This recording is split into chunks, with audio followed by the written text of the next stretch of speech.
I have the Blue Jays at 9. Fangraphs, again, agrees with the Blue Jays at 9. They want to make the playoffs. They want to win a playoff series. They want to make it to the ALDS, potentially make it to the ALCS. I actually have them missing the playoffs by a game.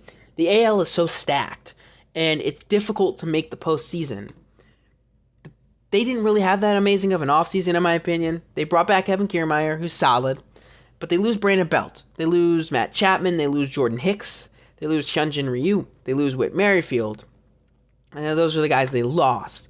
Guys they got, though, Justin Turner, older type of guy. They bring in Isaiah Kiner-Falefa. They bring in Daniel Vogelback. They bring in Joey Votto. They bring in Eduardo Escobar. A lot of guys that are like older, kind of like, can they continue what they've done? They also brought in the Cuban pitcher, Yariel Rodriguez, who we don't know what we're going to see from him. The starting rotation right now, Fangraphs doesn't even have Yariel Rodriguez on there. I'm pretty sure he's supposed to be a starter at some point.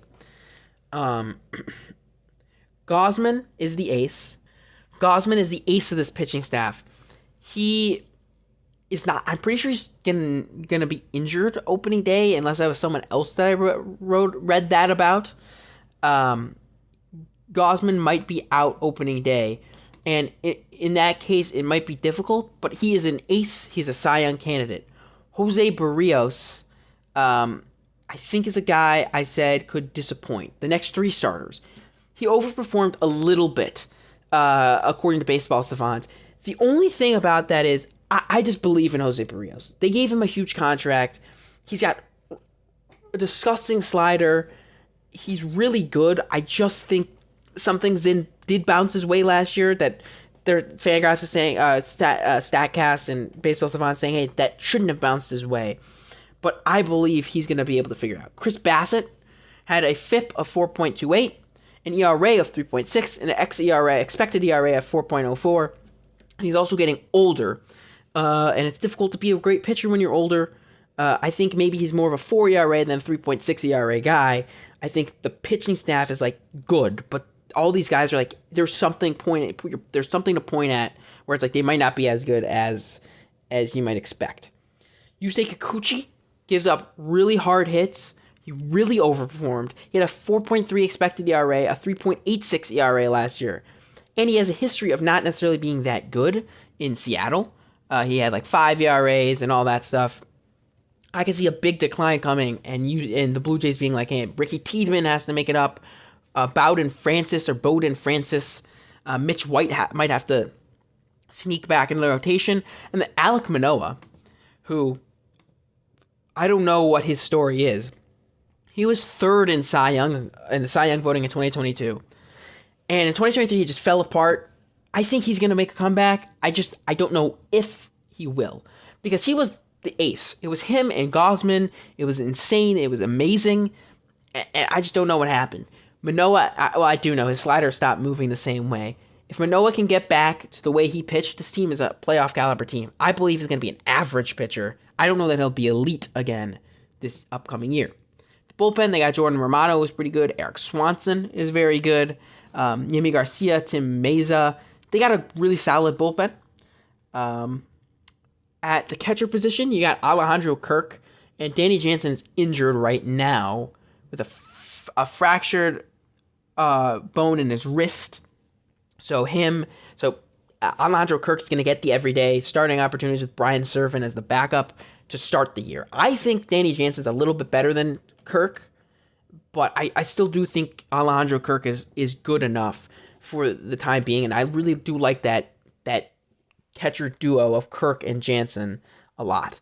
At first base, I think this is the year Vladimir Guerrero Jr. finally figures it all out, and I don't know that he wins MVP, but like I think he can do what he did in 2021 again. I think that is a definite possibility. I think this is the year he figures everything out.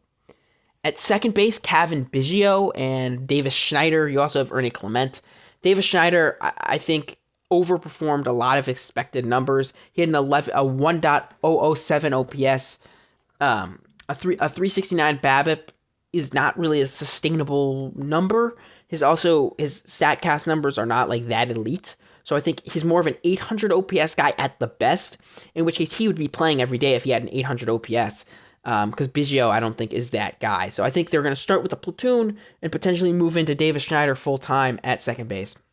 Third base, you lose a big piece in Matt Chapman. I mean, that's a big piece of the team to lose, and you're not really replacing him. You put Isaiah Kiner Falefa there.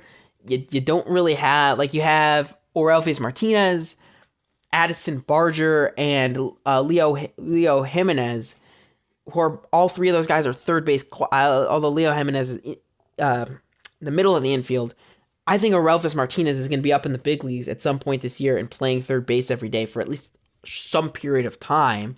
Unless you want to have Davis Schneider play there, I just don't trust Isaiah Kiner Falefa offensively. At shortstop, you got Bo Bichette. Not a good defender there, but an amazing hitter over at shortstop. You know what you're getting from him. Dalton Varsho, great defender in left. Struggled offensively last year, and I think that's more of who he is. He's not a great hitter, great defender, but you basically have two Kevin Kiermaiers. Yes, 674 OPS a year ago. I think he's probably around the 700 range. Kiermaier overperformed his expected numbers by a lot. A great defender in center field, don't get me wrong, but he's never been a good hitter, and I don't think he's going to continue to do that. Right field is George Springer. He did not have a great year last year. He's 1 year older than he was last year, of course, and I just don't truly believe in George Springer. And at DH, you got Justin Turner, and they also brought in Joey Votto, who might play some DH. Turner is going to play some third base potentially instead of Falefa. Turner's older. He had a great year last year, but he's going to be 39. Same thing with Votto. Same thing. Like, they're both going to be old. I don't really believe that they're going to be great players for this Blue Jays team. Overall, I have the team winning 87 games, which is 2 less than last year. Losing Matt Chapman, who was really good in the first half, is a good defender, which is really the main big loss of the year. I just think losing Matt Chapman's big enough where they go 87 and 75. My over-under would have been 89. Vegas says 86.5. And I would bet the over on 86.5. Yes, I think the Blue Jays have a chance to make the playoffs, and they very well might. 87 and 75, bet the over on 86.5.